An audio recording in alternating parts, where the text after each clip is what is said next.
So we're going to have at her and begin to disassemble the rear end and have a close look at fixing our noise issues. So off comes the drive shaft with the 4 bolts that hold it to the yoke.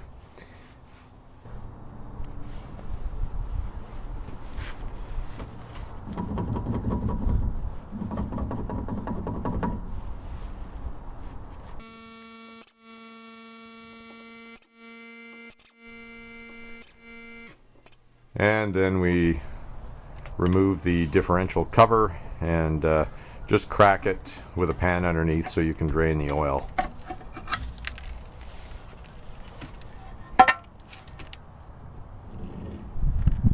I don't see any chip teeth, at least on the ring gear, so that's a good start to the untrained eye. Some wear there for sure, but it doesn't look like the gear is in distress, that's for sure. Just taking a cursory look at the gears, and there doesn't appear to be any obvious major damage to the gears, so that's a good sign. We're hoping it's just bearings that we have to deal with.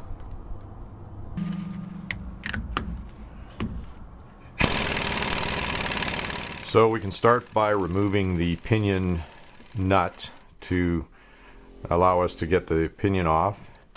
And then there's a couple of bolts for the bearing caps on each side to remove the bearing caps.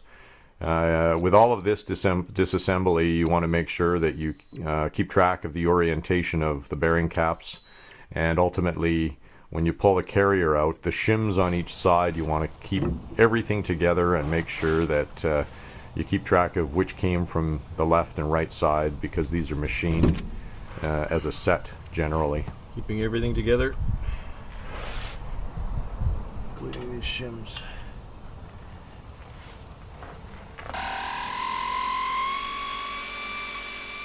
A 3-jaw puller is pretty effective for removing the pinion yoke.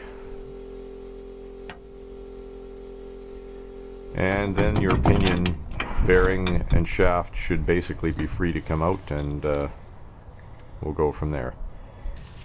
So out with the old seal, and there's one shim in there. You want to make sure we keep track of that one shim. And then there's the pinion bearing on that side, which actually doesn't look nearly as bad as the one on the inside. The old races for the pinion bearings, there's 2 pinion bearings, an inner and an outer pinion bearing, and there's races which you can tap out with a hammer from each side. You come in from the opposite side, and there's a little channel that allows you to get a punch in there on the side of the race and tap it out. There's the inner race, and just at a glance you can see there's some pretty bad wear on that race, so it's got to be replaced, obviously. So here we have the pinion out, and if you have a look at the bearing on the pinion, there's clearly some substantial pitting in this this bearing, so these rollers do not look very good. So I think we can assume that that's certainly part of our problem. This bearing needs to be replaced.